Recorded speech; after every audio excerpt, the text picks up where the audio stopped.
میرا سوال سویڈن میں بسنے والے مسلمانوں سے ہے کہ تمہارا ذاتی انفرادی عمل کوئی نہیں ابھی تک؟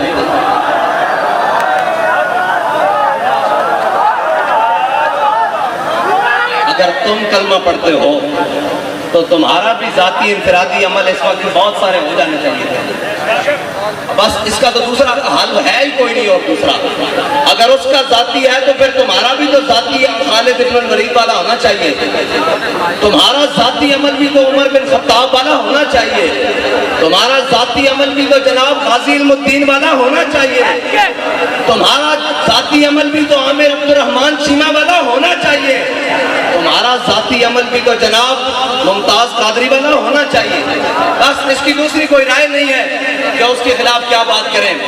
اور ایک اعلان ہے، وہ اعلان یہ ہے کہ لبیک کے پاس حکومت نہیں ہے اور ہمارے پاس اقتدار بھی نہیں ہے۔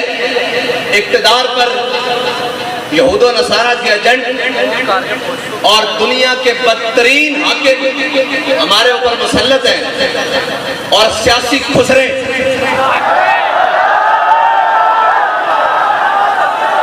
وہ ہمارے اوپر مسلط ہیں، اور جن کا نہ دین ہے نہ ایمان ہے، وہ صرف اور صرف اقتدار کی حوث میں اپنا سب کچھ بیچنے کے لیے تیار ہیں۔ انہوں نے پوری قوم کی عزت بھی بیچ ڈالی ہے۔ میرا اعلان پہلا تو یہ ہے کہ انشاءاللہ اتوار والے دن ظہر سے عصر تک پاکستان کی ہر بڑی شاہراہ پر لبیک والے بیٹھیں گے، اس لیے کہ ہمارے پاس اقتدار نہیں ہے۔ آپ نے گھر سے مسلح اور قرآن لے کر آنا ہے۔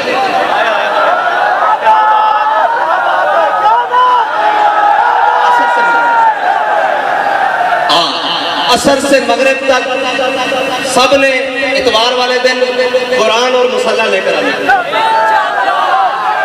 ہاتھ اوپر کرو جو لے کر آئے۔ پاکستان کی ہر بڑی شاہراہ پر لبیک والے، جیسے لاہور ہے تو لاہور میں بار روڈ پر، کراچی ہے تو شاہراہ فیصل پر، اسلام آباد ہے تو شاہراہ دستور پر، اس طرح جناب بڑی بڑی شاہراہوں پر قرآن اور مسلح لے کر آنا ہے۔ ٹھیک ہے جی، عصر سے مغرب تک، اور پھر مغرب سے عشاء بھی ہو سکتی ہے، عشاء سے فجر بھی ہو سکتی ہے، یہ تو پھر اگلی بات ہے نا۔ قرآن اور مسلح، اور اپنے بچوں کو بھی ساتھ لے کر آنا ہے۔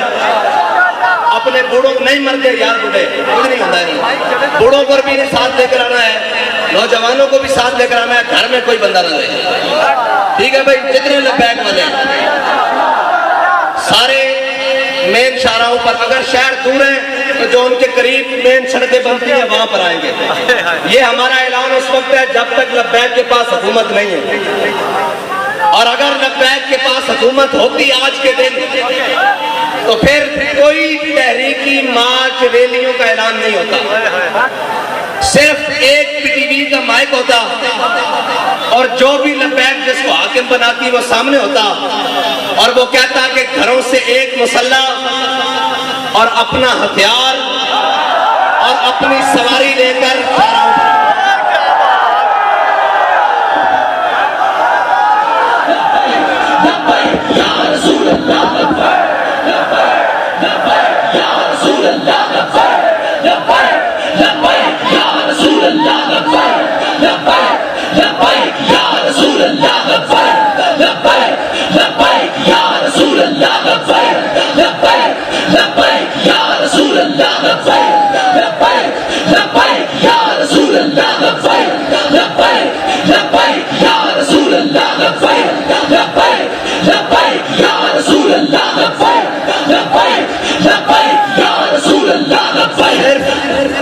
صرف یہ ہمارا اعلان ہوتا کہ اپنا ہتھیار، اپنا مسلح، اور سروں پر پگڑیاں تو ہم نے باندھی اسی لیے ہیں کہ وہ کفن کے لیے ہیں، ایسے بھی سفید سوٹ باندھتے ہیں، ایسے بھی شہید تو جس حالت میں بھی چلا جائے۔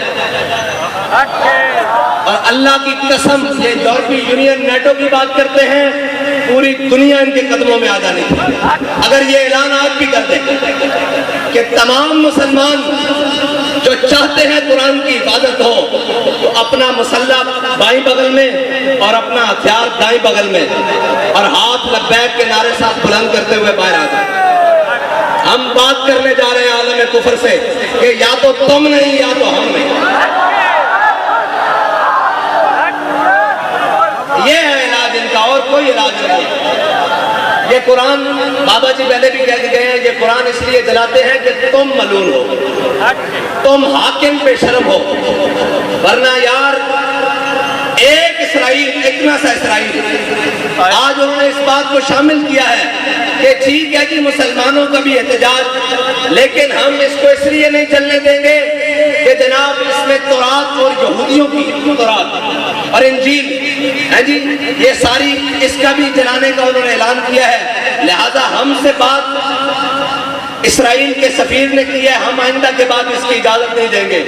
اس کو غیر قانونی قرار دینے لگے ہیں.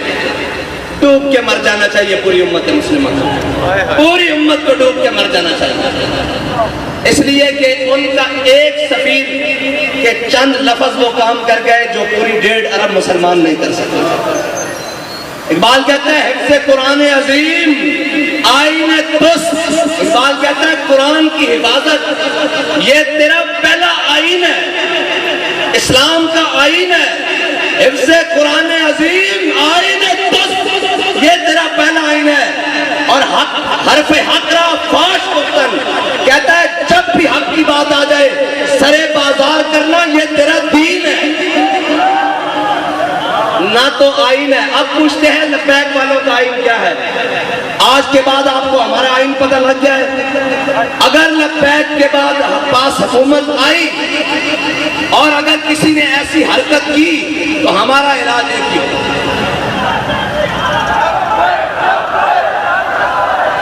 اور ہمارے جو باہر بیٹھے ہیں نا بھائی، وہ کہتے ہیں کہ یہ جہاد کا نعرہ نہ لگائیں، ان کو تکلیف ہوتی ہے یورپ کو. میں کہتا ہوں دب کے لاؤ تاکہ انہوں نے پیڑ پوری ہو گئی.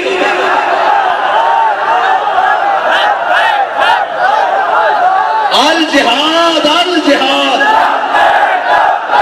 الجہاد الجہاد الجہاد الجہاد. اور نہیں کوئی ایسی دنیا افلاک کے نیچے، نہیں کوئی ایسی، اقبال کہتا ہے نا نہیں کوئی ایسی دنیا افلاک کے نیچے بیمار کا ہاتھ آئے تخت جموں کا. اقبال کہتا ہے دنیا میں کوئی ایسی جگہ رہ نہیں گئی کہ مسلمان کہیں ہم وہاں عزت سے حکومت کر رہے ہیں. اقبال کہتا ہے اس کا ایک ہی طریقہ ہے کہ جہاد کے لیے محمد عربی کی تلوار اٹھا لو. نہیں کوئی ایسی دنیا افلاک کے نیچے بیمار کا ہاتھ آئے تخت جموں کا.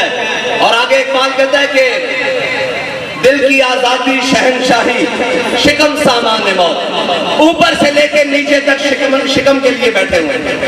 دل کی آزادی ہے ہی نہیں. اگر ہوتی تو پھر قرآن کی آزادی، قرآن کے حرمت کے لیے بات ہوتی، قرآن کے تحفظ کے لیے بات ہوتی. ایک سے ایک پڑھ کے لائن آیا، کہتے ہیں جی یہ جناب ایسے آئیں گے، یہ وہ آئیں گے. پاکستان کو ایسا کوئی بھی نہیں ملے گا. جب تم نے قرآن کو چھوڑ دیا، حضور کی ناموس کو چھوڑ دیا، ہمیں کوئی پرواہ نہیں، تم سارے سمیت کر تمہارا سب کچھ چل جائے، زمین و آسمان آفات و بلیات سب چل جائے، ہمیں اس سے پرواہ نہیں. جب تمہارے دل میں قرآن کی عظمت نہیں تو تم بھی چل جاؤ، تمہارا گھر بھی چل جائے، تمہارے اسباب بھی چل جائے، ہماری آنکھ میں بھی بل نہیں آئے گا. اس لیے ہمیں کوئی تکلیف نہیں. ہمیں اگر تکلیف ہے تو قرآن کے جلنے کی ہے، اس لیے کہ وہ تکلیف اس ہاں اگر تمہیں قرآن کے جلنے کی تکلیف ہوتی تو پھر جو ہاتھ تمہارے جانب آتا ہے اس ہاتھ کو ہم توڑتے. جو آنکھ تمہاری جانب اٹھتی اس آنکھ کو ہم پھوڑتے. لیکن اب تو ہم دعا کرتے ہیں اللہ تمہیں اور غرق کرے، اور غرق کرے، اور غرق کرے، اور غرق کرے. ان تمام اسباب کو بھی آگ لگا دے جو تم نے صرف اسلام کے لیے رکھے ہوئے، اسلام کی حفاظت کے لیے نہیں رکھے. اور میں تو یہ کہتا ہوں کہ یہ سب ہم سب بھی مر جائیں اور ہم سب بھی غرق ہو جائیں اللہ کی کسی عذاب میں. عذاب ہی آئے گا نا ہم پر جب ہم محافظ قرآن نہیں ہیں. کیا کریں بھائی؟ سب صبح اٹھ کر سب کو عزت قرآن کی وجہ سے ملی. بابا جی جب قرآن کی بات آتے تھے فرماتے تھے چلیا ساری گلا بعد گھروں سے قرآن پڑھنے نکلے.